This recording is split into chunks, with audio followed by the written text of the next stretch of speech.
Hey everyone, thanks for tuning in. If you're new here, consider subscribing. It really helps keep these stories coming. And while you're here, let me know in the comments where you're listening from. Now, sit back, relax, and let's get into the story. I used to tell new hires that rail work is mostly listening. Not listening like a motivational poster. Listening like your paycheck depends on it. Listening for a traction motor that's starting to complain before it fails. Listening for air that won't hold in a line you just bled down. Listening for the small change in tone when a loaded car rolls past you versus an empty one. Listening for the metallic ping that says a coupler didn't close the way it should. And the big one, listening for what doesn't belong. That's what saved me in the first week. My name is Eli Vaughn. I'm a former rail yard electrician, and for a long time my world was measured in volts, relay contacts, and the smell of hot brake shoes on a humid Kansas City afternoon. I knew which tracks were active because I'd walked them with a meter in my hand. I knew which lines were dead because the weeds were taller than the rails, and the switch stands were rusted in place like museum pieces. When the outbreak started, everybody else learned fear from screens. I learned it from the sound of a city changing. It began the way a lot of disasters begin. Half the people around you acting like it wasn't happening yet. A rumor in the break room. A shaky phone video of someone stumbling into traffic downtown. A dispatcher on the radio using words that didn't fit the job. Then the words did fit. They fit too well. The first day, I was at home in my duplex near the West Bottoms, drinking burnt coffee and watching a long freight crawl over the river bridge like it had done every day of my adult life. Trains are reliable that way. Even when everything else is shifting, the steel still moves. My phone wouldn't stop buzzing. My sister, Jenna, calling. A couple guys from the yard texting about a lockdown. A neighbor across the alley shouting to someone about a hospital. By noon, the city had that special kind of noise that only shows up when people don't know what to do next. Sirens, horns, and the constant low roar of engines and traffic that wasn't moving. I turned on the radio and heard a calm voice reading out instructions that were already too late. I heard the word infection used like a technical term, and then like a curse. By late afternoon, Kansas City looked like it had been told to evacuate without being given a direction. The interstates clogged. Streets around the plaza and downtown became parking lots. People walked in the road because the sidewalks were full of abandoned cars and arguments. Every few minutes you'd hear yelling. Sharp, panicked. The kind of yelling that doesn't end with an apology. I didn't go out to see what was happening. I'm not built that way. I'm the kind of person who survives by finding the edges of a problem, not the center. So I did the thing I'd always done when things got unstable. I went looking for a quiet place that people forget exists. Rail corridors are full of them. Kansas City is a rail city, even if most folks only think about it when a crossing gate's down and they're late for work. Tracks weave through the industrial districts like veins. Some of them are essential. Some are leftovers. Spurs and sidings that were built for factories that don't make anything anymore. And out past the neighborhoods, behind broken fencing and brush, you can still find strings of old freight cars parked like someone intended to come back for them. I knew one of those places. It sat outside the city proper, close enough that you could hear distant traffic, far enough that you didn't feel watched. A disused spur that peeled off an industrial line and ran behind a stretch of warehouses and cracked asphalt near the river bends. It wasn't a secret exactly. It just wasn't interesting. And not interesting is the best kind of shelter when the world is loud. I packed like I was going to work a long shift in bad weather. Practical, quick, and without romance. A backpack with tools I knew how to use. A duffel with clothes. A couple cases of bottled water I'd had in the basement, canned food, peanut butter, and whatever batteries I could find. A headlamp, but I promised myself I wouldn't use it unless I had to. light was a flag. I grabbed my old multiband radio from the garage, the one I used during storms when the power went out. I took a small first aid kit. I took a roll of duct tape because I'm an electrician and duct tape is a kind of faith. And then I stood in my kitchen listening to the world outside, and I made myself a rule. One rule to carry everything else. Stay small. Not small like weak, small like quiet. Small like forgettable. Small like a shadow between bigger problems. I left at dawn on the second day because dawn is when tired people make mistakes and desperate people still sleep. My truck was an older half-ton with a basic toolbox in the bed, nothing flashy. I drove with the radio off and the windows up. I took side streets through the West Bottoms where the warehouses stood like dark blocks against the sky. I crossed under highway ramps that were already jammed with vehicles sitting at bad angles like they'd been dropped there. At one intersection, a minivan was stopped diagonally. Doors open, nobody inside. On the pavement behind it were scattered shoes, a purse, and a child's stuffed animal that looked too clean for the street. I didn't slow down. I hated myself for it, but I didn't slow down. Up ahead, smoke curled up from somewhere downtown, thin and pale in the morning air. The closer I got to the industrial corridor, the quieter it became. It wasn't quiet like peace. It was quiet like a building after closing. Quiet like the city had stepped out for a minute and might come back in a hurry. I parked behind a loading dock where my truck couldn't be seen from the road and carried my bags the last stretch on foot.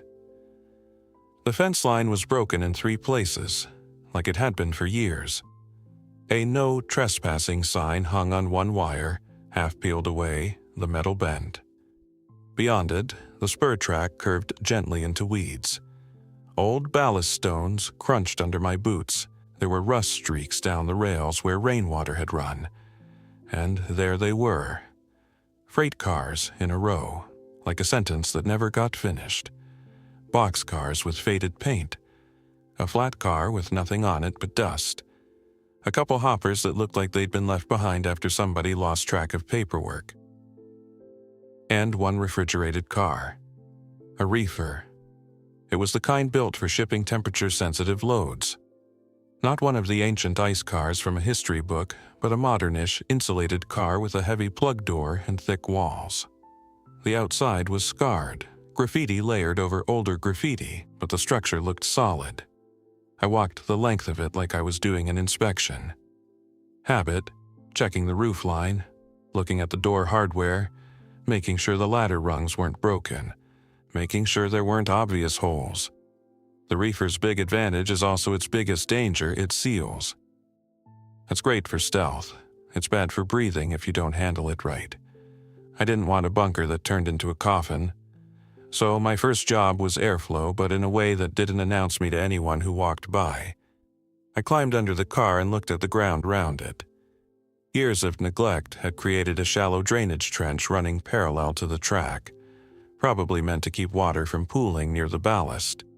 It wasn't much, but it was a channel, and channels can hide things. I saw what I needed.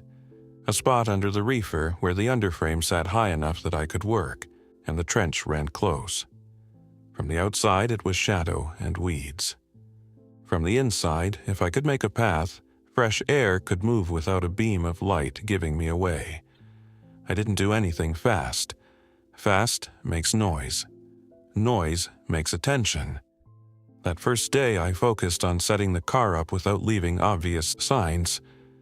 I rolled my bags inside and closed the heavy door behind me, leaving it unlatched so it didn't slam. Inside, it smelled like old insulation and stale freight, an industrial scent that sticks to metal over time. The floor was ribbed aluminum, scuffed and dull. I stood still in the darkness until my eyes adjusted. Reefers don't have windows. That's the point. My breathing sounded loud in the enclosed space. The silence felt like pressure. I moved by touch at first, laying out my gear along one wall. I had a small tarp. I unrolled it and made a clean area to keep food off the floor. I placed water near the center where it wouldn't freeze against the walls at night. Then I cracked the door open just enough to let a thin wedge of morning light in and check the inside of the door hardware. The gasket was old but still intact. The latching cams were stiff, but they moved. I could make this place work. The second day, I began reinforcing it from the inside. People think of freight car doors as flimsy. They aren't. They're designed to keep cargo in and weather out. But they're also designed to open with the right leverage and time is what desperate people have when they're scavenging. I didn't have welding equipment, I didn't have a shop, but I did have yard knowledge and a toolkit. I found steel angle pieces in the weeds nearby, likely scrap from an old repair job, and dragged them inside one by one. I used them to create braces that would keep the door from flexing inward easily. I anchored them against structural points inside the car, places where the car's frame and ribs could take pressure. I didn't create a perfect fortress, I created delay. Delay is life in a hiding place. I also built a secondary door bar. Not fancy, a piece of solid steel placed so it would wedge across the interior frame if someone forced the door. The kind of thing you could kick into place in 2 seconds if you heard trouble. Then came the vent. I waited until midday when the surrounding industrial area was at its noisiest. Distant engines, stray forklifts, whatever movement still existed in the outer rings of the city. Sound cover. I picked a spot in the floor near the side that sat over the drainage trench and began cutting carefully. Not with power tools, with a handsaw and patience. Reefers have insulation and layers. It's not easy work. It took hours. My arms burned. Sweat ran into my eyes. I stopped every few minutes and listened, because listening is what keeps you alive. When the opening was large enough, I lowered a short section of flexible ducting I'd taken from my garage, metallic, reinforced, the kind used for dryer vents. Not ideal, but it was what I had. I ran it down into the trench and angled it so the intake wasn't facing outward. If someone walked by, they'd see weeds and shadow. They wouldn't see my breath. Inside, I covered the floor opening with a grated panel I salvaged from a broken appliance, then layered it with a piece of dark fabric that would allow air but block light. I made sure I could remove it quickly. Nothing in a survival setup should become permanent if it can trap you. That night, for the first time since this started, I slept. Not well, but I slept. In the dark, time becomes physical. Your sense of it gets measured by small things. How often you drink, how often you need the bathroom, how many times your stomach asks for food. It's easy to lose yourself in it. So I made a routine. Wake when the air changes. Listen for morning sounds. Check the vent, check the door bar, eat a small breakfast, drink water. Sit still and listen again. Move only when I had to. I did short supply runs during the gray times, early morning and late evening. Staying off main roads, moving through industrial lots where people didn't gather unless they had a reason. My background helped. Rail corridors connect to places most people never think about. Old service roads, maintenance paths, drainage channels, utility easements. I knew where fences were already broken. I knew where you could cross under highways without stepping into traffic. On the 4th day, I found a maintenance shed near an inactive switch stand that had been vandalized years ago. Inside were old brooms, a couple bags of absorbent material used for spills, and, most importantly, a stack of wooden blocking pieces. Railroad blocking is heavy, dense wood used to chock wheels and support loads. I hauled as many as I could carry back to the reefer and used them to build a low platform for sleeping off the cold aluminum floor. I hated the noise they made when they thumped down inside the car, but the comfort was worth it. By the end of that week, my train car wasn't comfortable in a normal person sense, but it was functional. I had water, food, darkness, air, and I had concealment. The rest of the world didn't have that. Sometimes, through the tiny crack around the door gasket, I'd hear distant noises, Sirens that faded, then stopped entirely. Helicopters early on, then fewer. Once, a low rumble like something heavy moving through the city. I wasn't sure if it was military vehicles or just the sound of bridges and highways carrying too much weight. The radio gave me pieces. Emergency broadcasts on repeat, then gaps. Then a different voice, not official, talking about safe zones that sounded more like rumors than plans. Then static. It wasn't the apocalypse the movies taught people to expect. It was the collapse you get when systems depend on trust and schedules, and trust evaporates faster than fuel. By day 8, I started hearing something else. Footsteps on ballast. It's a particular sound, crunch, pause, crunch, different from someone walking on concrete. Ballast stones shift and grind. You feel it in your teeth when you're inside a metal box. The first time I heard it, it was late morning. I froze on my sleeping platform, holding my breath, listening. Crunch. Pause. Crunch. A voice low, another voice answering. Then laughter. People. Not infected. Not the shambling, uneven movement I'd heard in the distance once or twice. These were people walking like they had energy, like they were making choices. That was almost worse. They moved past my car without stopping. I heard them for a while, then the sound faded. When it was quiet again, I didn't move for an hour. I just listened to my own heartbeat and the slow, steady exchange of air through the vent. That night, I took a risk. I crawled to the door and lifted it a fraction of an inch, careful not to let it squeal. I looked out through the gap. The weeds were still. No shadows moving. The industrial skyline was the same, but the feeling had changed. A rail spur is a corridor. Corridors attract movement. Movement attracts people. People attract trouble. I told myself it was a one-time thing. It wasn't. Over the next week, the footstep sounds became more common. Sometimes one person, sometimes several. Once, I heard someone dragging something heavy across the ballast, cursing under their breath.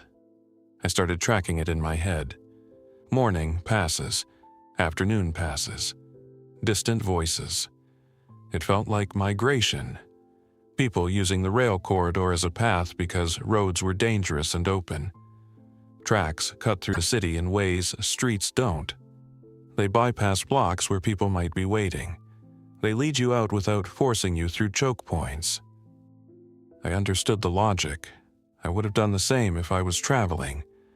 But my shelter depended on being ignored. So I got even smaller. I stopped leaving during the day. I stopped making any noise inside the car unless I had cover. I ate colder food so I wouldn't need to open cans loudly.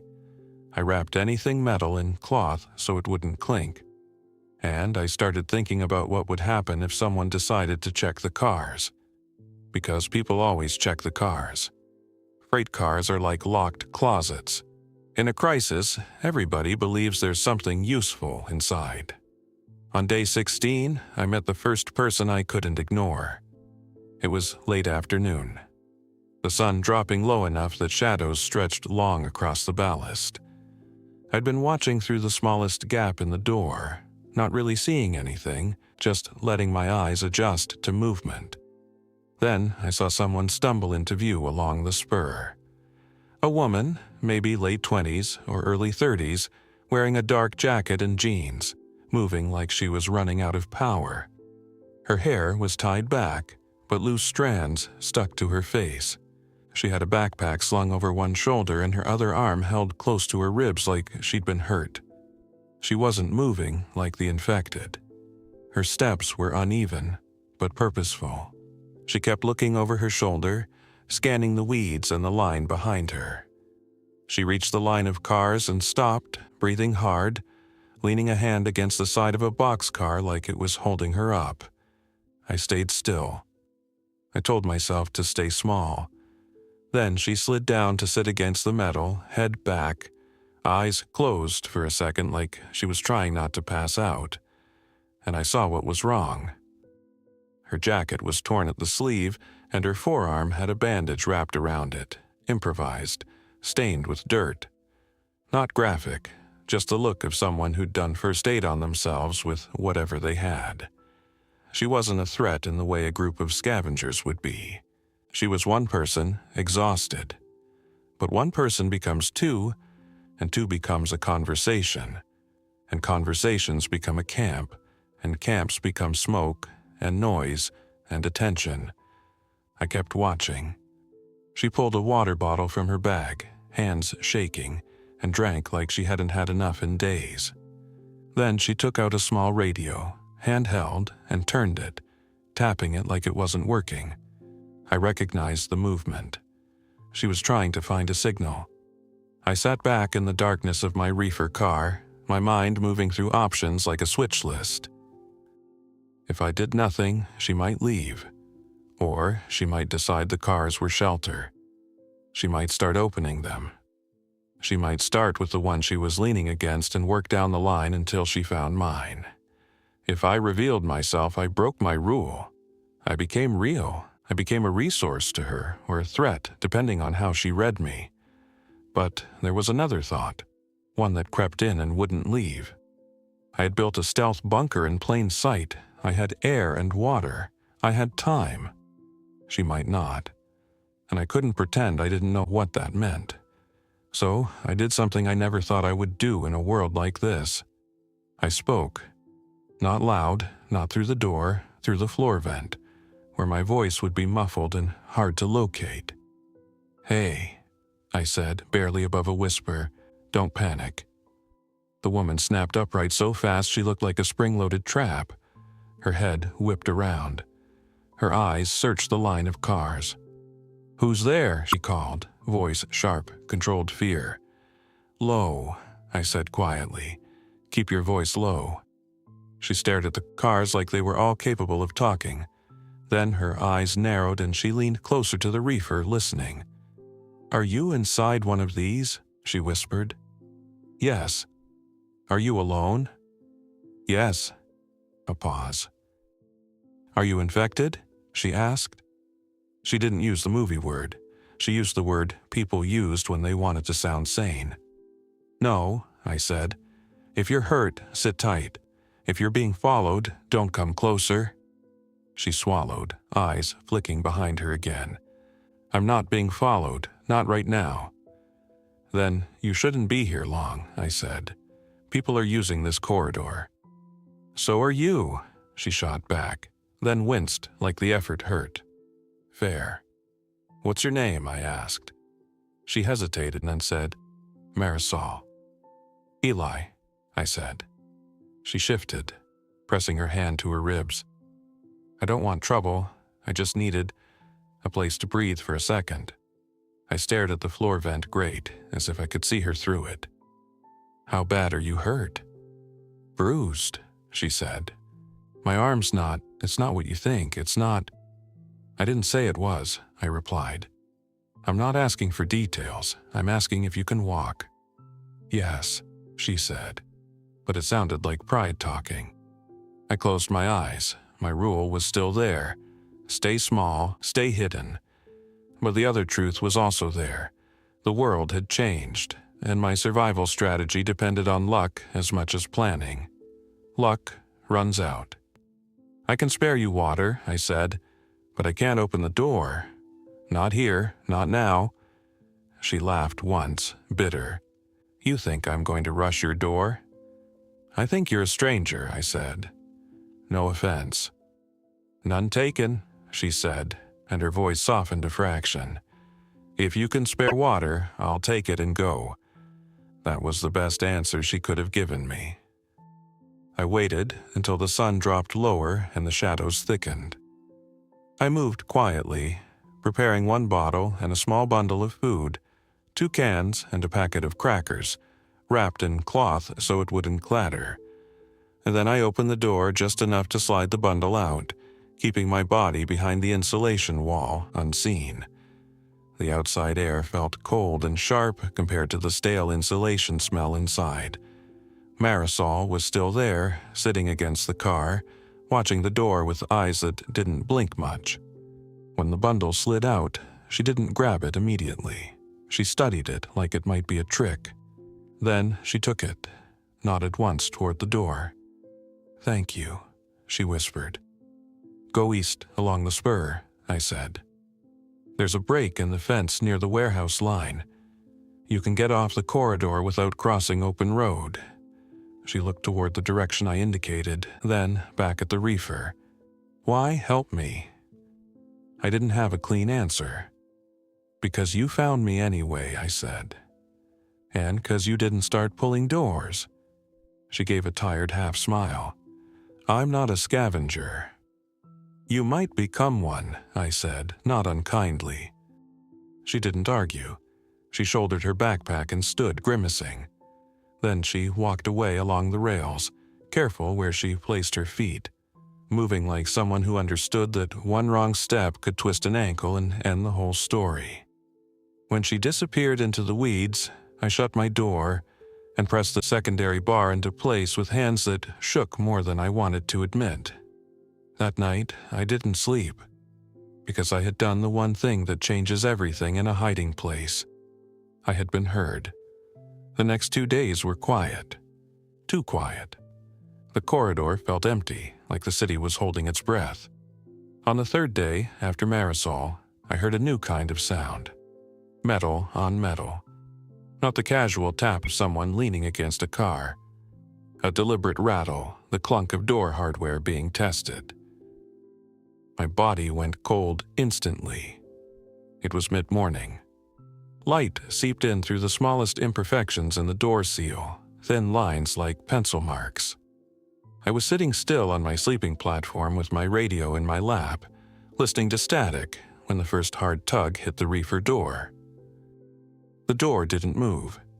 My internal braces absorbed the flex, but the sound traveled through the whole car like a drum.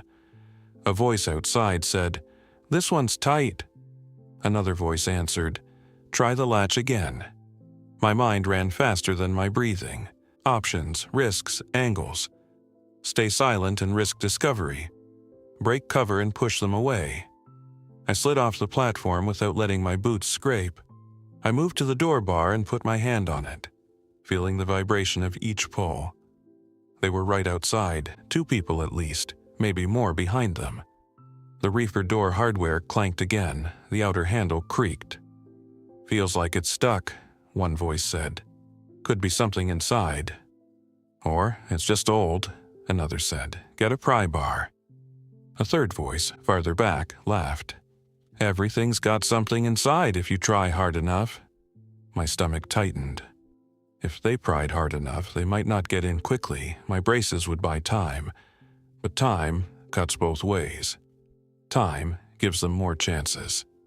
And if they got the door open even a few inches, they'd see evidence.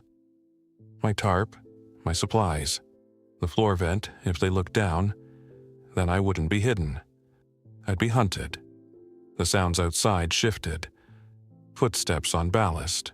Something metallic dragged closer. I pictured a pry bar, a crowbar, a pipe, anything that could wedge into a gap. My rule screamed at me, stay small. But a different rule, one older than any I'd made, spoke louder. If you wait for someone else to decide your fate, you already lost. I leaned close to the door, still behind it, and spoke in a voice that was firm but not loud, controlled. "Don't." Silence. A beat of stunned quiet like the air had been turned off. Then a voice said, "What the—" "I'm inside," I said. "This car is occupied, move on." There was a shuffle. I heard someone take a step back. Another voice, sharper now, said, "Open up." "No," I said. The first voice laughed nervously.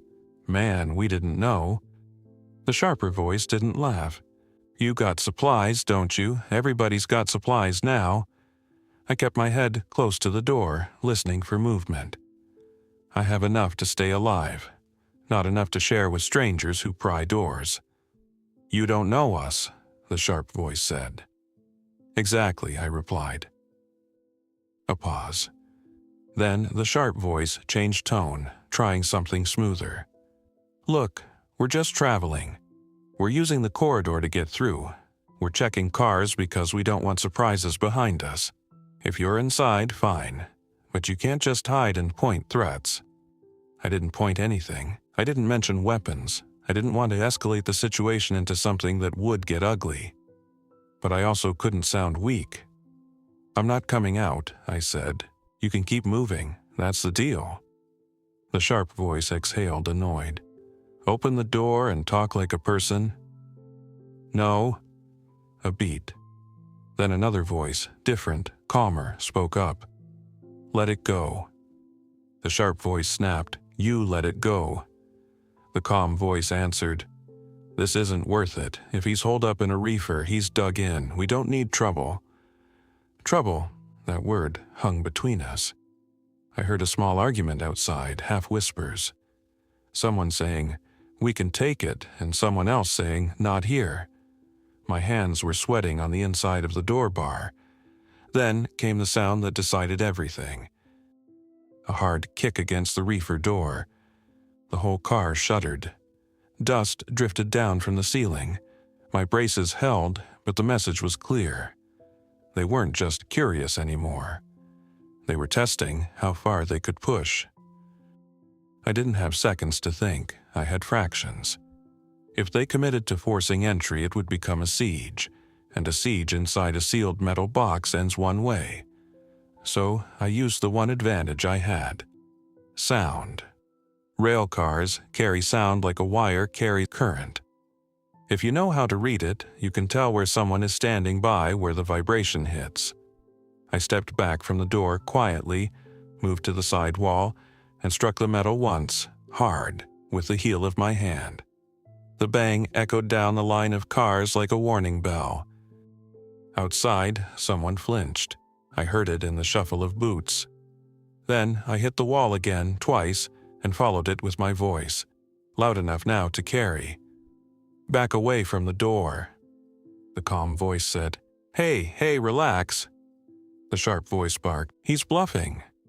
I didn't answer. I didn't negotiate. Instead, I did something that made my skin crawl with risk. I cracked the reefer door, just a fraction, enough to show that it could open if I chose, but not enough for them to see inside. A thin slice of daylight cut into the darkness. "Step back," I said again. For half a second, nobody moved. Then I heard the ballast crunch as at least one person obeyed. The sharp voice didn't. "Open it," he said. "We can talk." "No," I said. "You're not here to talk." I could feel my heart trying to punch out of my chest. I could feel the cold air hitting my face through the crack. I didn't want them to see me, not clearly, not enough to remember. I kept my body hidden behind the door edge.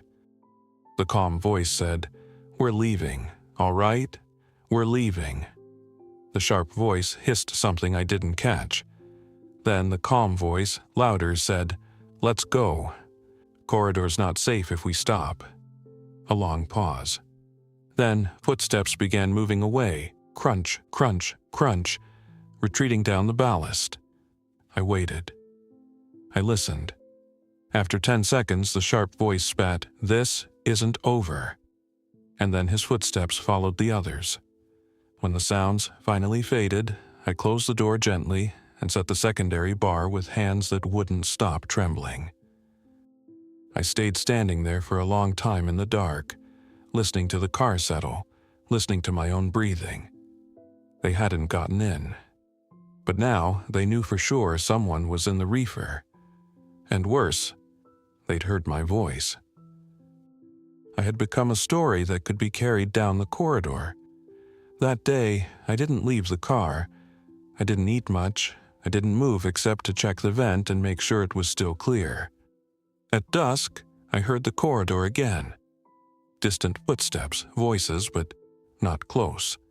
People traveling, people scanning. I realized something with a cold certainty. The rail corridor was becoming a river of movement. And rivers attract predators. I needed more information. And information meant risk.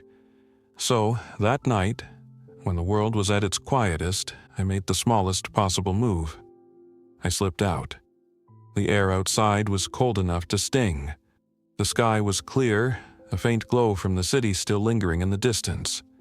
I kept low, moving along the shadow side of the cars, using them as cover. I didn't go far, just to the end of the line where the spur met the main industrial track. From there, I could see more of the corridor, and that's when I saw the real problem. Down the line, far enough that I had to squint, figures moved in a loose cluster. Not running, not strolling, a slow, uneven drift that looked like people who weren't fully in control of their bodies. Infected. Not a horde like fiction, but a group. Maybe 8, maybe 12, moving along the rails like they'd found a path and were following it without understanding why. Behind them, at a distance, I saw other movement. People, keeping far back, using the infected as a kind of moving barrier, letting them clear the corridor ahead while they followed for scavenging opportunities. A strategy. A terrible one. I backed away quietly, returning to my reefer car with the kind of careful steps you take when you're crossing ice. Inside, I closed the door and sat in darkness, feeling the metal walls around me like the inside of a drum. If infected were moving along the corridor, and scavengers were using them as cover, then my shelter wasn't just at risk of being discovered. It was sitting in the path of a slow, grinding threat that would keep returning. I needed to change something. Not abandon the shelter, yet. It had kept me alive. It was still my best option. But I needed layers. I needed contingency. The next day, I made a plan that didn't rely on luck. I found an old tarp and more brush and used it to break up the outline of the reefer door from a distance. Not obvious camouflage, just enough that someone walking by wouldn't immediately see this as the door that opens. I scattered debris in front of it, the kind of harmless junk you'd step around without thinking. A broken pallet, a sheet of cardboard. Small things that made the area look less used. I also prepared a secondary exit. Not a tunnel, not something dramatic. Just an understanding of how fast I could move if the door became a trap. The floor vent gave me one option. If I had to, I could remove the grate, drop into the drainage trench, and crawl under the car into weeds. It would be ugly. It would be cramped. But it would be movement. Movement is life. I didn't tell myself I was safe. I told myself I was harder to finish. 3 days after the door incident, the corridor changed again. The footsteps that day were heavier, more organized. Multiple people. Enough that the ballast crunch sounded continuous. They stopped at the first car in the line. I heard metal rattle. A door being tested. Then laughter. They were opening cars. I kept still. I didn't even shift my weight. Voices carried clearly in the still air. "Empty," someone called. "Try the next," another answered. They moved down the line, car by car, checking for anything worth taking. It wasn't random, it was systematic. I knew what was coming. My reefer was the best ceiling car. It looked like the one that might have valuable cargo. It would attract attention. I positioned myself near the secondary bar, crouched, listening. The group reached the car next to mine. I heard them testing it, then cursing as the door resisted. Someone struck the metal with something hard, maybe a tool, maybe just frustration. Then footsteps approached my car. A voice said, "Reefer." Another voice, different from before, said, "These are usually locked up tight." Then I heard the reefer door hardware rattle. My throat went dry. This was the moment I'd feared since day one, the moment where staying silent might get me discovered and speaking might get me targeted. I waited, listening to their rhythm. A tug, a pause, another tug, a murmur of conversation. Then, too close, someone pressed their weight against the door. The metal flexed slightly under pressure. My braces held. A voice said, "Feels braced." A beat. Then the sharp voice from before, recognizable, like a bad smell you can't forget, said, "I told you, someone's in there." My stomach dropped. He'd come back. He'd brought others. And he'd brought certainty. "Open it," someone else said. "If he's got supplies." "No," another voice argued. "It's not worth making noise." The sharp voice snapped. "Noise is already here. If he's inside, he's heard us." They weren't wrong. I had seconds again, but different seconds. More people, more pressure, more unpredictability. I chose a third path. I didn't stay silent. I didn't open the door. I spoke through the floor vent again because it made my voice harder to locate. "I'm not opening," I said, calm but firm, "and I'm not alone anymore." It was a lie, but a useful one. People do math quickly when they're scared.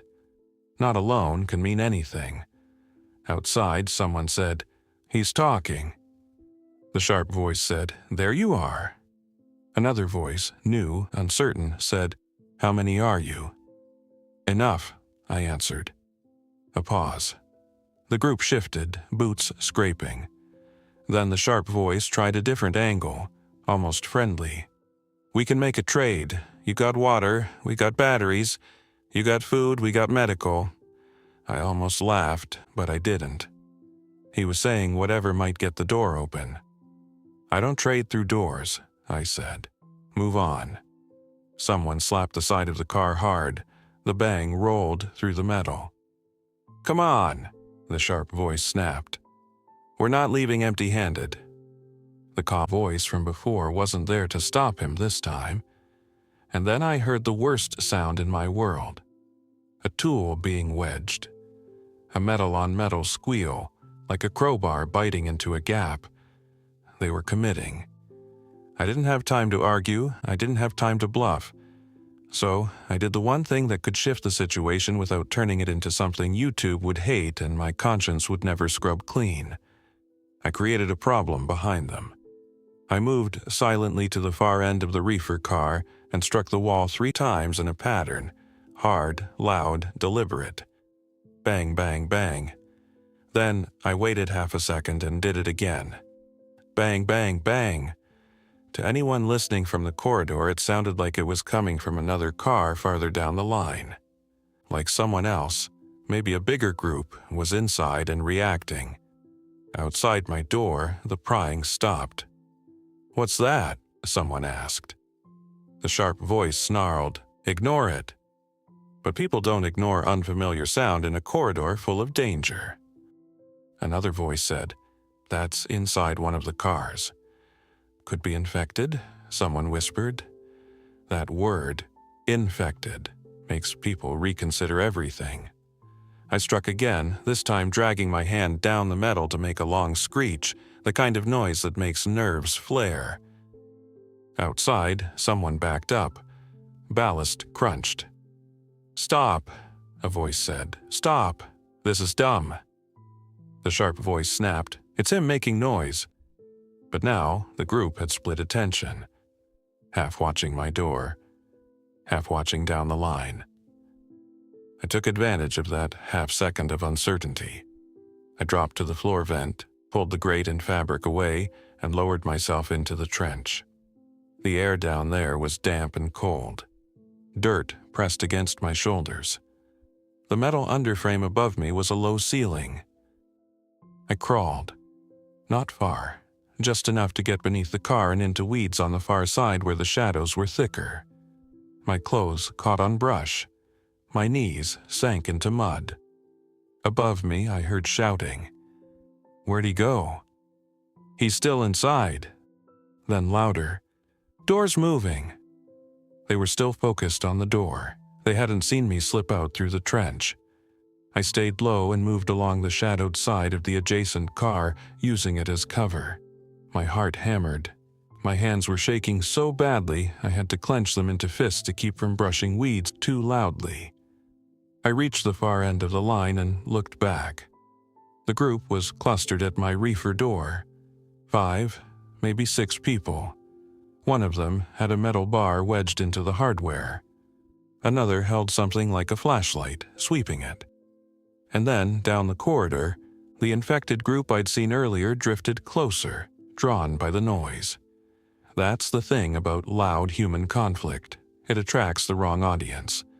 Someone in the scavenger group saw the movement and shouted, "Hey, hey, we got company." The group spun, suddenly urgent. They backed away from my door. The prying tool clattered to the ballast. Somebody swore. They began moving fast, not running, but hustling away down the spur in the opposite direction, trying to put distance between themselves and the infected. The sharp voice threw one last look at my reefer, like he wanted to memorize it. Then he followed the others. I stayed frozen in the weeds until their footsteps faded. The infected drifted past the line of cars without stopping.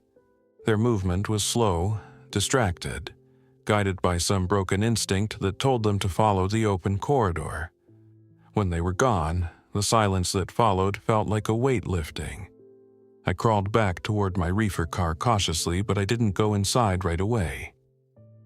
Because now the truth was unavoidable. My shelter had been found. Not fully breached, not looted, but marked. And the next time that sharp-voiced man came down the corridor, he wouldn't come to talk. He'd come prepared. That night, I didn't sleep in the reefer. I couldn't. A hiding place is only a hiding place as long as it stays uninteresting. The reefer had become interesting. So I did what rail people do when a track is no longer safe. I took the next route. I moved down the line of cars and found a battered boxcar 2 cars away, one with a door that didn't fully close. Not ideal for warmth, but it was a different space, a different smell, a different target. I pulled my most important supplies, water, food, radio, into that boxcar quietly, leaving the bulk behind in the reefer like bait. Then I sat in the dark, listening to the night. Around midnight I heard footsteps again. One person. Slow, careful. Not like the scavengers earlier, not like the infected. A single set of feet on ballast, stopping, pausing, moving again. I held my breath. The footsteps reached my reefer. I heard the door hardware shift slightly, like someone testing it gently. Then a whisper. "Eli." I closed my eyes. Marisol. I didn't answer immediately. I couldn't. My brain needed to catch up to the fact that she was here, at my door, after days of silence. She whispered again, "Eli, it's me, Marisol." I moved within the boxcar, staying back from any opening, and spoke through the darkness in a low voice that wouldn't carry far. "Don't stand at that door," I whispered. She froze. "Where are you?" "Not in that car," I said. "People tried to open it." Her voice sharpened with alarm. "Are you okay?" "I'm fine," I said, "but you need to leave the corridor." "I can't," she whispered. "Not tonight." That was enough to tell me what I needed to know. Something had chased her here, or the city had become too unstable for her to keep moving. I swallowed, feeling the old rule and the new reality grind against each other. Stay small, but small doesn't have to mean alone. "What happened?" I asked, careful. "I found a clinic," she whispered. "A small one, not a hospital, people there. They were trying to help. It went bad, someone got sick and people panicked." Her voice shook slightly, not theatrical, just tired. "I walked away before it turned into a fight," she continued. "I remembered the corridor, I remembered you. I told you not to come back," I said. "I didn't have a better option," she replied. I listened hard for any other footsteps, any other voices. I didn't hear anything close. "Are you alone?" I asked. "Yes," she said quickly. Then, after a beat, "I'm not trying to take your place. I just need a corner, just until morning." A corner. A corner becomes a roommate becomes a plan becomes a life. And a life is a heavier thing to carry than a backpack. I sat in the dark and made a decision that scared me more than any infected ever could. Move down the line, I whispered. 2 cars east. There's a boxcar with a door that doesn't close all the way. Don't use a light, just feel your way. There was a pause. Are you in there? Yes, I said. Okay, she whispered. I heard her footsteps on ballast, moving carefully. Crunch, pause, crunch. She reached the boxcar and stopped. The door scraped softly as she slipped inside. I backed up into the shadows, keeping distance. In the faint starlight filtering through gaps, I could see her silhouette. She lowered her backpack and sat, shoulders slumping like someone who'd been holding themselves up for too long. For a long moment, neither of us spoke. Then she said, "You moved." "I had to," I replied. "Someone found you," she said, not a question. "Yes." She nodded slowly, absorbing it. "Then you were right. This corridor is a problem." "It's becoming one," I agreed. She glanced around the boxcar, at the dust, the open crack at the door. "This is worse than the reefer." "It is," I said. "But it's not the obvious prize." She gave a tired half smile again, still staying small. Trying. She leaned her head back against the wall, eyes closed. "I don't want to be dead weight." "Don't be loud weight," I said. "That's all I can ask." She almost laughed, then stopped and winced as if her ribs protested. Fair. We stayed quiet through the night, listening. At one point, distant shouting echoed from somewhere far down the industrial corridor. Not close enough to identify, but the tone carried fear, anger, urgency. Marisol shifted beside me. "This city is breaking apart," she whispered. "It already did," I said. In the early hours when the air felt coldest, we heard the infected again, shuffling, faint, like a slow storm moving through. They passed without stopping. When dawn came, gray and flat, I felt something I hadn't felt in days. Not safety, but possibility. Marisol opened her backpack and produced something that made me blink. A roll of medical tape, a small bottle of antiseptic, a couple clean gauze pads, the kind of supplies you don't see much once the world goes sideways. "I used to be an EMT," she said quietly, catching my look. "Before all this." That explained her calm, her controlled fear, her ability to bandage her own arm. "Rail yard electrician," I said, nodding toward myself. "Before all this." "Still," she corrected. "You're still you." I didn't know what to do with that, so I did the practical thing.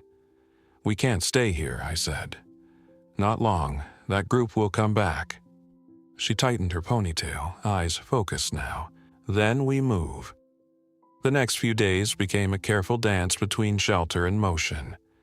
We used the reefer during the quiet hours because it was still the best sealed space for resting, and avoided it when the corridor was busy. We kept our presence minimal. We didn't cook, we didn't use lights. We ate cold food and drank measured water.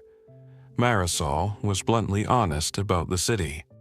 She'd seen enough during those first weeks to stop believing in quick rescue. "People aren't organizing," she told me one night. "They're clustering. Families, small groups, whoever they trust. Then they fight over space." "Safe zones?" I asked. She snorted softly. "A sign on a wall doesn't make a place safe." On the 5th day after she returned, we heard the scavenger group again. Not right at our door this time, but close enough. Voices moving along the line, checking cars. The sharp voice was there. He'd brought more people. I could hear it in the density of footsteps and the way they spoke, confident, like a group that had won fights before. Marisol watched me in the dark. "Is that them?" "Yes," I whispered. "What do we do?" I listened, feeling the vibrations through the floor. They were moving toward the reefer. I thought about the prying, the certainty, the way he'd looked at the door like it was owed to him. "We don't let this become a standoff," I whispered. Marisol's eyes narrowed. "Meaning?" Meaning we leave before they get to the door, I said. And we don't come back. Her face tightened. Your supplies. Some of them, I said. Not all, that's the cost. She didn't argue, which told me she understood something most people never learn until it's too late. A shelter is only valuable if it doesn't become your trap. We moved fast but quiet. We took water, food, the radio, the medical kit, and the tools that mattered most, my multi-tool, duct tape, a compact pry bar, and a small wrench set. We left behind bulky things that would slow us down. Then we slipped out through the drainage trench route again because it kept us low and hidden. From the weeds, we watched the scavenger group reach the reefer. The sharp voice said, loud enough that we heard it clearly, "Told you, this one." They started prying almost immediately. This time, they were prepared. They had leverage. They had 2 people on the bar. They had the patience of a group that believes the world is theirs. My braces held longer than I expected. But metal and wood can only resist so much force when enough bodies lean into it. With a grinding squeal, the reefer door shifted. A crack opened. Someone laughed, triumphant. Then the infected drifted into view down the corridor, drawn by the sound like before. The scavengers saw them and cursed, backing up but not leaving. They tried to keep prying while watching the corridor, multitasking greed and fear. It turned into chaos fast. Not graphic chaos, just human panic. One scavenger shouted, "Forget it, we got movement." The sharp voice shouted back, "Hold it, just a second." That just a second is how people get caught. We didn't stick around to watch the outcome. We used the corridor like it was meant to be used now, as a passage, not a home. Marisol and I moved east along the spur, staying in the weeds when we could, stepping onto ballast only when necessary. We kept our heads down. We didn't talk unless we had to. At the fence break I'd mentioned to her before, we slipped out into an industrial backlot littered with pallets and broken plastic. From there, we moved through alleys behind warehouses toward a drainage channel that ran under a roadway. Kansas City has these hidden arteries. Concrete cuts where stormwater flows, places you can walk when the streets above are too exposed. We followed one of them, ankle deep in shallow water, the smell of mud and runoff filling our noses. Marisol grimaced. "This is going to ruin my shoes." "If we're worried about shoes, we're doing all right," I whispered. She gave a quiet, tired laugh. We emerged near a stretch of older industrial buildings not far from the river. From a distance, we could see the skeletal outlines of cranes and bridges, and beyond them, a faint haze where smoke still hung over parts of the city. We found a new hiding place that afternoon, a maintenance building near a quiet rail junction, the kind used for storage of track tools and signage. The door was metal and heavy, but not truly secure. Still, it was shelter for a night. Inside, we sat on the floor with our backs against the wall, listening to the world. Marisol unwrapped her forearm bandage slightly and checked it, then rewrapped it with steady hands. "I hate this," she whispered. "The hiding?" I asked. "The way everything is smaller now," she said. "Not in a good way. Smaller choices, smaller hopes." I looked at the dark doorway, thinking of my reefer car, the sealed walls, the vent, the routine. "I used to think staying hidden was the whole plan," I said. "Now, I think it's just the first step." Marisol studied me. "What's the next step?" I hesitated, because saying plans out loud makes them vulnerable. Then I said it anyway. "Find a place that's quiet," I said, "but not on a corridor that everybody uses. A place with options, water, a way to leave if it gets bad." Marisol nodded slowly. "You're describing a lot of places that other people will also want." "Yeah," I said, "that's the problem." The next week blurred into a series of careful moves. We traveled at dawn and dusk. We avoided crowds. We avoided obvious safe spots where desperate people would gather. We used rail knowledge, service roads, underpasses, maintenance paths, to skirt the edges of danger. Sometimes we saw other survivors. Small groups pushing carts, families moving quietly, people sitting in parked cars like they were waiting for something that wasn't coming. Once, from a distance, we saw a group trying to block off an intersection with overturned vehicles, turning it into a checkpoint. We didn't go near it. Once, we saw someone waving from a rooftop, shouting for help. We kept moving. Marisol's face tightened, but she didn't argue. We weren't heroes in a story. We were people trying to stay alive. And then, on a morning when the sky was low and gray, we heard something that stopped us cold.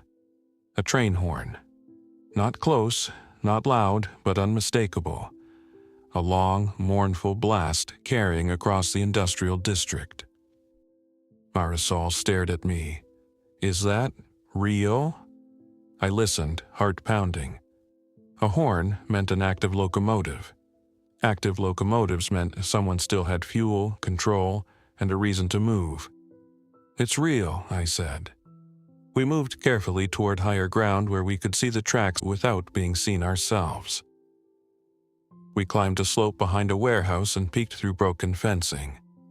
Down on the main line, a locomotive was moving slowly, hauling a short string of cars.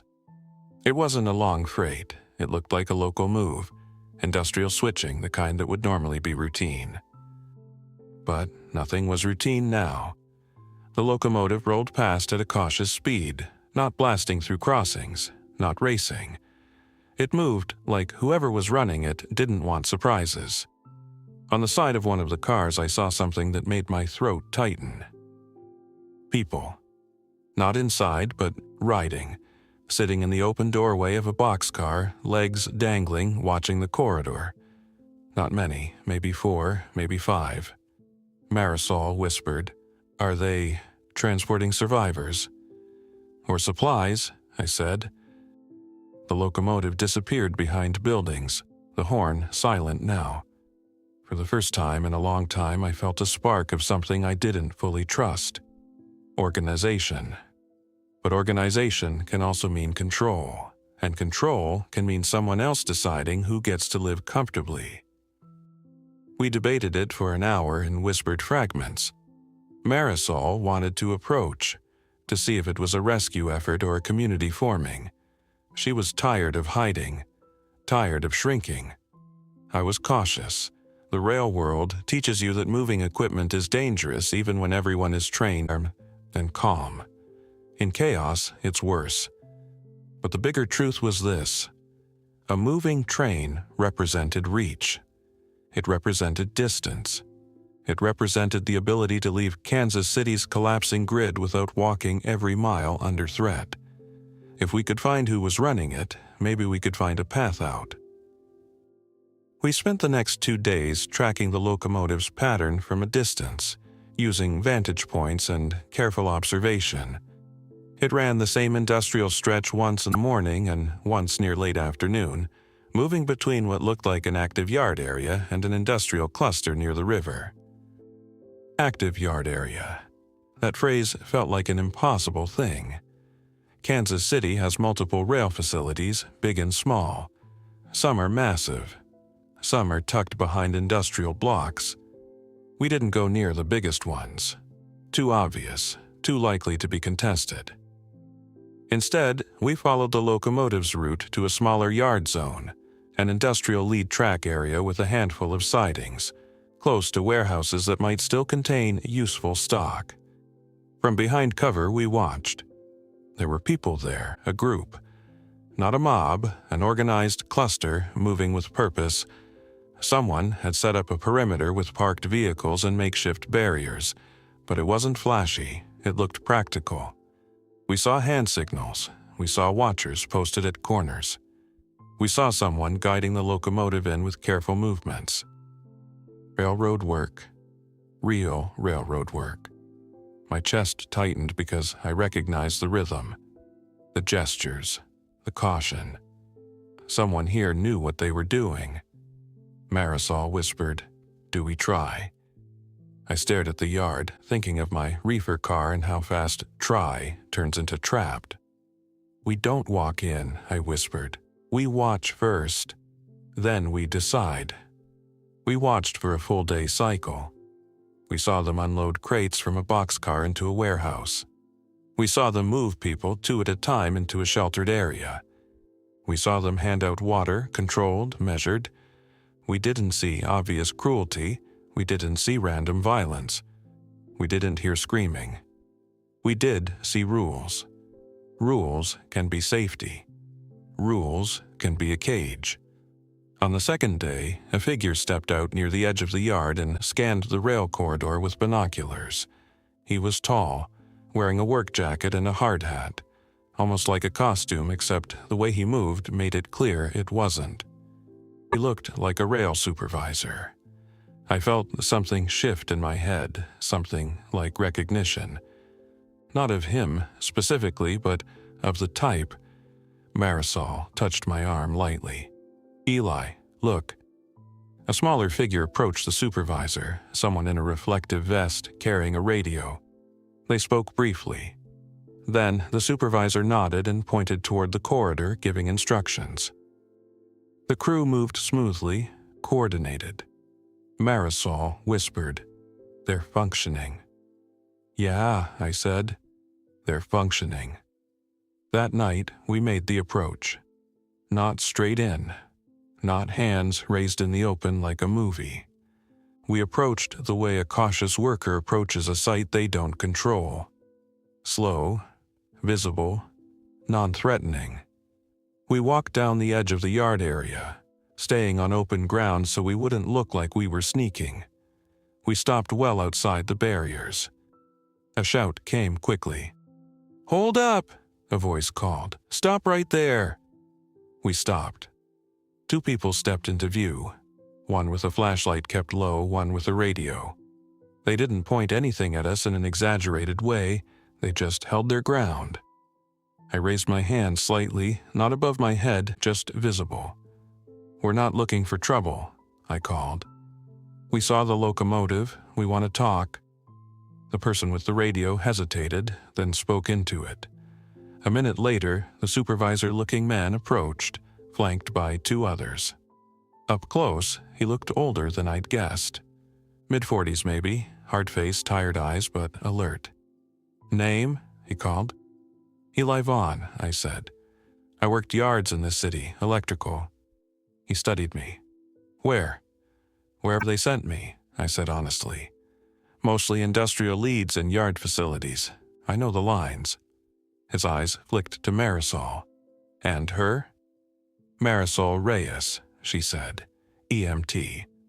That got a reaction. One of the people behind him shifted, interested. The supervisor nodded slowly. "I'm Grant Heller," he said. "We're running a controlled yard. We don't take unknowns lightly." "Understood," I said. He stared at us for a long beat, then asked, "Where do you come from?" I could have lied. I could have given a cleaner story. Instead, I told the truth that mattered. "An abandoned spur," I said. "A line of old freight cars. I built a shelter in a reefer. It got found." Grant's eyes narrowed. "Who found it?" "A scavenger group," I said, "using the corridor. One of them is persistent." Grant exchanged a look with one of his people. "We've had trouble along the corridor," he said. "People pushing down the rails like it's a highway." "It is now," I said. He nodded once, as if that confirmed something. Then he asked the question that told me this place had a real system. "What can you do?" Not, "What do you want?" Not, "How are you feeling?" Not, "Are you scared?" "What can you do?" I swallowed. "Electrical systems," I said. "Power distribution, basic repair. I can read yard infrastructure and tell you what's live and what's dead. I can help keep your equipment running if you have any." Grant looked at Marisol. "And you?" Marisol didn't dress it up. "Medical triage," she said. infection control basics. I can help keep small injuries from becoming big problems." Grant stood silent for a moment, then turned slightly to speak to his crew in a low voice. I couldn't hear the words, but I could read the tone. Calculation. Then he looked back at us. "Here's how this works," he said. "You come in, you follow rules. No wandering, no shouting, no drawing attention. We're small on purpose." I felt my chest tighten at that phrase. Small on purpose. That was my rule, spoken back at me by someone who had turned it into a community principle. Grant continued, "You'll be screened. You'll get water. You'll get a place to sleep. You'll work when we need you. If you don't like it, you can leave. But if you leave, you don't come back." Marisol glanced at me. This was the trade. Safety for commitment. Shelter for rules. I thought of the reefer car, the sealed darkness, the routine, the way it had felt like control until other people touched the door. A controlled yard wasn't perfect, but it was options. It was people with tasks. It was a locomotive that could move. "I understand," I said. Grant nodded, then stepped forward slowly. We did. They brought us into a small screened area, more practical than dramatic. Someone checked our arms for obvious bites or injuries. Marisol explained her bandage calmly, and one of their medical volunteers, an older woman with steady hands, redressed it properly. They gave us water. Real water. Poured from a large container into clean bottles, measured but not miserly. They gave us food. Not a feast. Just enough. And then they gave us a place to sleep, a corner of a warehouse partitioned with tarps, where the air was cold but the floor was clean. That first night inside the controlled yard, I lay on my back staring at the warehouse ceiling, listening to the sounds of people trying to keep a system alive. It wasn't quiet like my reefer car, but it was stable noise. The next weeks were the hardest work I'd ever done. Not because of infected, not because of dramatic fights, because keeping something functioning in collapse is relentless. Grant's yard, what they called the junction, was a small survival node built around an active industrial rail pocket. They had one locomotive and a handful of cars they'd scavenged into usefulness. Boxcars for storage, a flat car for moving heavy items, a couple tank cars that were empty but could be used for water storage if cleaned properly. They didn't have miracles. They had labor. They had a generator setup that worked sometimes and failed other times. They had extension cords running like veins through the warehouse. They had salvaged batteries, mismatched, some good, some dead. My job became making their power safer and less wasteful. I didn't do flashy engineering. I did what electricians do. I found the loose connections before they burned something down. I labeled circuits. I rerouted loads so one outlet strip wasn't taking everything. I taught people not to overload cables. I made their lights dimmer and fewer because bright lights attract eyes. Grant liked that. He liked anything that kept the junction invisible. Marisol worked with their medical corner. 2 cots, a table, and a shelf of supplies that were always running low. She trained people on basic cleaning and how to keep shared spaces from becoming sickness factories. She wasn't a dictator, she was firm. In a world like this, firm is kindness. The junction's big advantage was mobility. Once every few days, Grant ran the locomotive out along a short route to retrieve supplies from places they'd marked. Warehouses, distribution centers, industrial lots. They never went deep into downtown. They never stopped long. They treated every trip like a controlled risk. I rode once because Grant wanted me to check a set of trackside electrical cabinets near a junction point. If they could get signals or switches to behave reliably, their routes would be safer. Sitting in the doorway of a boxcar as the locomotive crept down the line, I felt something I hadn't felt since before the outbreak. Normal work adrenaline. Not panic, not terror. Just focus. We rolled past my old world. Crossings, signal masts, graffiti, rusted spurs. Some places looked unchanged. Some looked like the world had been peeled open. And then, as we passed the disused spur where my reefer shelter had been, I saw it. The line of cars still sat there. But my reefer door was open. Wide open. The inside was dark, but I could see that it had been rummaged. My tarp was gone. My supplies were scattered or taken.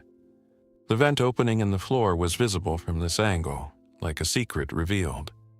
It felt strange, like seeing your old apartment after someone else has moved into it and painted the walls. Marisol, riding with us, leaned close and whispered, "That was it." "That was it," I confirmed. Grant watched the cars with narrowed eyes. "You said a scavenger group hit it." "Yes." Grant's jaw tightened. "We've been hearing about a loud one, a man who likes to push doors." My stomach went cold. "He's persistent." Grant nodded slowly, then signaled to his crew. "Eyes up," he said. "We don't stop here." As we rolled on, I realized something important. My shelter had served its purpose. It had kept me alive long enough to reach something bigger than myself. It didn't matter that it was gone now. What mattered was what it had taught me. Stealth buys time, and time buys options. But options only matter if you use them before the door breaks. The junction wasn't perfect. It had tension. People argued about rules. Some wanted to bring in more outsiders. Some wanted to lock down and shrink further. Grant held it together through blunt practicality. "We don't survive by being nice," he told the group once. "We survive by being smart." Marisol pushed back when smart started to sound like cold. She fought for helping people when it wouldn't destroy the yard's safety. Sometimes she won, sometimes she didn't. I stayed mostly in the background, doing what I could, because leadership in a survival yard is a burden I didn't want. Then, one afternoon, trouble arrived anyway. Not infected. People. A group approached the yard perimeter near dusk, calling out from the edge of the industrial blocks. They didn't rush, they didn't sneak. They stood at distance like they knew what a perimeter meant. Grant and two of his crew stepped out to meet them, keeping the barrier between. Marisol and I watched from behind a warehouse corner. The group was 5 people, 3 men, 2 women, all carrying packs, all tired. They had the look of long travel, dusty clothes, sunken cheeks, eyes that didn't waste movement. And with them, the sharp-voiced man. I recognized him instantly even before he spoke. The way he stood like the world owed him something, the way his head tilted as he assessed the yard's barriers and people. He called out, loud enough to carry. "Nice setup you got." Grant didn't respond with friendliness. "State your business." The sharp-voiced man smiled. "Business is survival, same as you." Grant's voice stayed flat. "Names." The man spread his hands. "Name's Carter, we're traveling." Grant's eyes flicked over the group. "Traveling where?" Carter's smile widened. "Anywhere with resources." Grant's jaw tightened. "This is controlled territory, keep moving." Carter laughed softly. "You got a locomotive, you got warehouse space, you got lights, you got people. Don't tell me you don't have extra." Grant didn't rise to it. "We don't." Carter's eyes narrowed. "You ever find a reefer car on a dead spur?" Grant's gaze sharpened. He glanced, just for a fraction, toward me and Marisol behind cover. Carter saw the glance. His smile turned into something uglier. "Yeah," Carter said. "Thought so. That was your setup, wasn't it?" My stomach clenched. Marisol's hand tightened on my arm. Grant took a step forward, voice low but hard. This is your last warning. Leave. Carter's group shifted uneasily. One of the women with him murmured something like she didn't want this conflict. But Carter was locked in. He pointed a finger toward the yard. You think you can hide and keep it all? You think you can play Railroad King? Grant's voice didn't change. Leave. Carter's smile vanished. Or what? For a half-second, the yard held its breath. Then, something happened that I didn't expect. Carter's group stepped back from him. Not all at once, but enough that it was clear. They weren't fully with him. One man in the group, tall, thin, said, "Carter, stop. This isn't—" Carter whipped his head. "Shut up." Grant watched the fracture like an engineer watching a stressed beam. "You're not united," he said quietly. "That makes you dangerous. Leave." Carter's face tightened, and I saw his eyes flick toward the yard's barriers again, calculating. He wanted to push. He wanted to pry this place open like my reefer. But the junction wasn't a lone man in a metal box. It was a crew with rules. Carter swallowed his pride and spat toward gravel. "Fine," he said. "We'll go." Grant didn't relax. "Go." Carter backed away slowly, still smiling like a promise. "This city's full of corridors," he said. "You can't lock them all." Then he turned and walked away with his group, the others following with relief more than loyalty. When they disappeared into the industrial maze, Grant finally exhaled. Marisol looked at me, eyes sharp. "That's him." "That's him," I said. Grant approached us behind cover. "You didn't tell me he had a name." "I didn't know it," I admitted. "He never introduced himself when he was trying to pry my door open." Grant nodded once. "He's trouble." "He'll come back," Marisol said. Grant's gaze was steady. "Then we adjust." That night, the junction changed its patterns. Lights dimmed further. Perimeter watchers doubled. The locomotive was moved and concealed deeper in the warehouse bay. Grant called a small meeting, practical, not dramatic. He explained the threat in simple terms. "There's a group out there," he said. "They don't build, they take, they test doors, they look for weak points." He didn't say Carter's name. Names give power. "We don't give them a weak point," Grant finished. Over the next week, nothing happened. No direct assault, no dramatic showdown. But the pressure built like weather. We found signs near the corridor, fresh footprints in mud, disturbed brush, a discarded food wrapper that hadn't been there before. Someone was watching the yard. Grant didn't panic. He planned. He ran the locomotive less. He shifted the supply runs to different times. He used decoy movements, sending a small team out one direction while the real supply team moved another. It was chess in an industrial wasteland. And then, on a cold morning when the air tasted like metal, the junction's watchers reported movement on the corridor. Not infected. People. A large group. Grant climbed to a vantage point on a warehouse roof with binoculars. I went with him because he needed someone who understood the tracks. From up there, we saw them. Carter's group had grown. They'd recruited others, maybe 12, maybe 15 people moving along the rails with purpose. They weren't sprinting. They weren't hiding. They were approaching like they expected a negotiation or a breach. Grant's jaw tightened. They think numbers win. Sometimes they do, I said. Grant looked at me. What's the corridor do behind them? I scanned the line. In the distance, farther down the rails, I saw the slow drift of infected movement. Small clusters, drawn by sound and motion. The corridor brings everything, I said quietly. Good and bad. Grant nodded once, decision made. He turned to his crew on the roof. We're not letting them reach the barrier. Marisol's voice came through a radio behind us, calm and sharp. Grant, what are you doing? Grant pressed the transmit button. We're moving. Moving where? She demanded.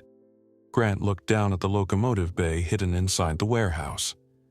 We're using the thing they can't, he said. We're leaving before they can pry. It hit me then. The junction wasn't a fortress. It was a mobile node, and Grant was choosing the strategy I had learned too late in my reefer. Don't let the door become the decision point. Within minutes, the yard moved like a living machine. People loaded essentials onto a boxcar, water containers, medical supplies, food crates, tools. Not everything, just what mattered. Just what could keep the system alive somewhere else. The locomotive was started quietly, kept inside the warehouse as long as possible to reduce sound. Carter's group continued approaching, unaware of the shift behind the walls. When the train finally rolled out, it did so through a side lead track that fed away from the main corridor, a route Grant had kept as a contingency. From the open doorway, I watched the yard slip away behind us, a place we'd built and were now abandoning because the world refused to leave it alone. Marisol sat near me, face tight. We're running. We're relocating, Grant corrected over the radio. It feels like running, she said. It feels like surviving, I said quietly. As the locomotive picked up speed, still cautious but steady, the industrial district slid past. Warehouses, fences, graffiti, broken signs. The city looked both familiar and alien. Behind us, somewhere, Carter would reach the empty barrier and find nothing to pry open. He'd rage, he'd curse, he'd feel cheated. But he wouldn't have a door to push. And we wouldn't be trapped inside a metal box listening to him test hardware. We rode for hours along secondary tracks and industrial leads, heading toward a quieter zone outside the city's worst churn. Grant had a destination. Another yard pocket he'd scouted weeks earlier, farther out, less trafficked, with access to water and fewer human corridors feeding into it. As the day faded, the locomotive's steady motion became the most comforting sound I'd heard since the outbreak began. Not because it meant rescue, because it meant agency. At dusk, we rolled into a new pocket of rail infrastructure. Small sidings bordered by scrub and low industrial buildings that had been quiet even before the world ended. The tracks here weren't a major corridor. They were a forgotten branch. My kind of place. Grant brought the train to a stop and gave hand signals. People moved into position. Perimeter established, supplies unloaded. The junction was reborn in a new location, smaller and quieter. Small on purpose. That night, Marisol sat with me on the edge of a boxcar doorway, legs dangling, watching the dark. You started in a train car, she said softly, and now you're ending up in one again. I shook my head. Not ending, I said, just continuing. She nodded, then looked at me with a tired honesty that cut through everything.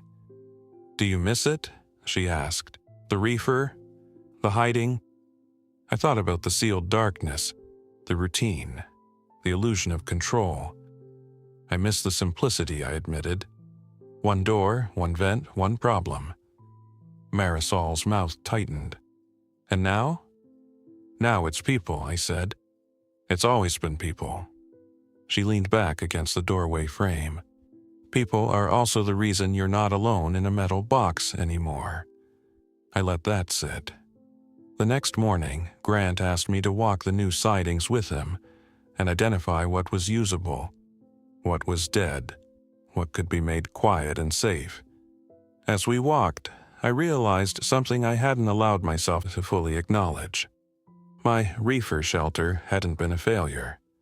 It had been a bridge, a stealth bunker in plain sight that bought me enough time to reach a moving system, a group with rules, a place where listening wasn't just survival, it was coordination. And the lesson that stuck with me wasn't about steel braces or hidden vents. It was about timing. Hiding is useful. Reinforcement is useful. Silence is useful. But the most important skill in a collapse isn't building a perfect shelter. It's knowing when to leave it. Because one bad encounter can lock you in forever. And I had come within inches of that door becoming my final problem. Now, when I sit in a train car at night, listening to the rails cool and the distant world shift, I don't think about being hidden. I think about being ready. Ready to move. Ready to stay small. Ready to rebuild somewhere else. And if I ever hear someone testing a door in the dark again, if I ever hear that metallic rattle and the low laughter of people who believe everything is theirs, I won't wait to find out how strong the braces are. I'll already be gone. Thanks for listening. If you enjoyed this story, don't forget to like and subscribe. Your support keeps these creepypastas coming. Until next time, stay alert, stay safe, and never ignore the feeling that something is watching.